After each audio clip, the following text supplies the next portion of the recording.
In 1728, Isaac Newton tried to summarise the way that objects and forces interact. He expressed three laws, which are now known as Newton's laws of motion. You are expected to state and understand the implications of these three laws. The first way we can express Newton's first law is by saying that a stationary object won't move unless a resultant force acts on it. Now in the upper diagram there you can see that a force of 10 newtons to the right is being balanced by a force of 10 newtons to the left. If you add those up, one is positive, the other is negative, and so the resultant will be 0. And Newton's first law says that that object will not move. In the second picture, you can see this time the pull force has increased to 15 newtons. The frictional force is still 10 newtons. So this time there is an overall or a resultant force of 5 newtons to the right. And this means that the object will accelerate towards the right. The second way we can express Newton's first law is by saying that a moving object will not move faster or slower unless a resultant force acts on it. Now you'll notice that the diagrams here are exactly the same as they were in the previous slide, but the story is slightly different. This time the object is moving. So in the upper diagram, the pull on the object is balanced by the frictional forces. The resultant force is 0. Therefore, the object will continue to move in the same direction at the same velocity. In other words, it won't accelerate. In the lower diagram, the pull on the object has been increased to 15 newtons. It's now greater than the frictional forces. We have a resultant force of 5 newtons to the right. Therefore, the object will accelerate towards the right. So here we have a card with a coin on top over a mug. If we flick the card, the coin falls into the cup. Alternatively, if we start again like that and then pull that very quickly, again the coin falls into the cup. So here we have a card with a coin on top over a mug. If we flick the card, the coin falls into the cup. Alternatively, if we start again like that and then pull that very quickly, again the coin falls into the cup. So here we see that the coin won't move unless a resultant force acts on it. Now there are frictional forces between the card and the coin, but they are relatively small. A resultant force was acted on the card when it was flicked, so it accelerates sideways from under the coin. Once the card's gone, the coin then experiences a resultant force downwards due to gravity, and so it accelerates downwards into the cup. So all you need for this demonstration is a stack of items. I've used some house points here.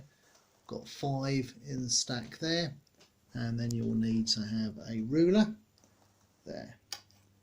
So you give a short force to the button at the bottom, like so. You should find that the others stay in the same place. You do that again. and straighten up the pile there, do it again, do it again. Okay, so we're losing the bottom one each time and the rest of the pile stay pretty well where they were. This situation shows pretty well the same thing. The stack of counters won't move unless a resultant force acts on it. The frictional forces between the counters are relatively small, so when the bottom counter is flicked, it slides from under the stack. Once the bottom counter is gone, the rest of the stack experiences a resultant force downwards due to gravity, and so it accelerates downwards onto the table. So to sum up, if the resultant force on a stationary object is zero, then the object remains stationary. If there's no resultant force on a moving object, then the object will continue to move at the same velocity. The forces are equal and opposite. If there is a resultant force on the object, then it will accelerate in the direction of the force. And remember, acceleration could be starting from being stopped, stopping from moving, could be speeding up, slowing down, or changing direction.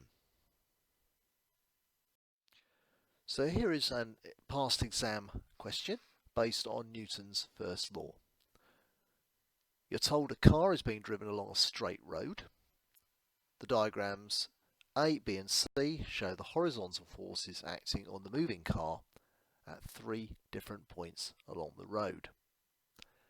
Describe the motion of the car at each of the points A, B and C. At this point, pause the video and see if you can write down what the vehicle will be doing in those 3 situations. So in our first situation, we have 2 forces of 500 newtons. One is positive, the other is negative, so the resultant force is 0. Newton's first law says that a moving object with a resultant force of 0 will continue at the same speed in the same direction. Or you could write, it will continue in the same velocity. In the second one, we have a forwards force of 500, backwards of 200, so we've got a resultant force this time of 300 newtons forwards, and that means the car will accelerate forwards. In the third one, we have a resultant force this time backwards of 300 newtons, so in this one the car will slow down or it will decelerate. This question here is often poorly done because people look at the situation, they forget that the car is moving, and they say in the first one the car has stopped, in the second one the car starts, and in the third one the car is going backwards. Just make sure you don't make those mistakes. Got to read the question. The question clearly says it's a moving car and it's on a straight road. Here's a second question for you. You're told a car is being driven along a straight and level road as shown below. The driver pushes the accelerator pedal as far down as possible. The car does not accelerate above a certain maximum velocity. Explain the reasons for this in terms of the forces acting on the car. Now when you do this, I suggest you think about what would happen at first, then what would happen, and then eventually what would happen, and consider the forces acting on the car. You could pause the video here and have a go at that. What would you write in that situation? And then compare it with the next slide. So I would suggest that you structure your answer in this way. First of all, you consider what are the forces acting, And then you do 3 paragraphs talking about what happens at first and then what happens and eventually what happens. So you start with considering the 2 horizontal forces that are acting. You have a forwards force which is exerted by the engine, and then you have a backwards force which is caused by friction. So it's going to be the balance of those 2 forces that you're going to talk about in the rest of your answer. So at first, the forward force generated by the engine is greater than the frictional forces, so there is a resultant force forwards, and so the car will accelerate. Secondly, as the car goes faster and faster, the frictional force of the air resistance increases. You've still got a resultant force forwards, but it's smaller now. So the car will still accelerate, but by a smaller amount. Then the third paragraph. Eventually, the backwards force of air resistance will be equal to the forward force generated by the engine. The resultant force is now 0, so the car won't go any faster. It's now reached its maximum speed, which you could call its terminal velocity. This final idea is only required if you're doing the higher tier exam. If you are doing that exam, you need to know the word inertia and know what it means. So first of all, we've learnt here that objects resist having their velocity changed. The syllabus says the tendency of objects to continue in their state of rest or of uniform motion is called inertia.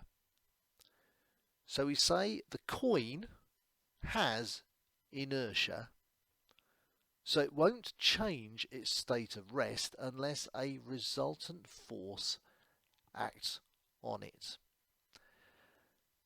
And this idea of inertia applies to every object that has mass. And you can imagine that if an object has got more mass, then it's got more inertia, because it's going to resist having its velocity changed more. And objects with little mass won't resist having their velocity changed as much. So if you imagine, say, a table tennis ball compared to a real tennis ball, then the table tennis ball has got less inertia because it's got less mass. And that whole idea is developed in Newton's second law.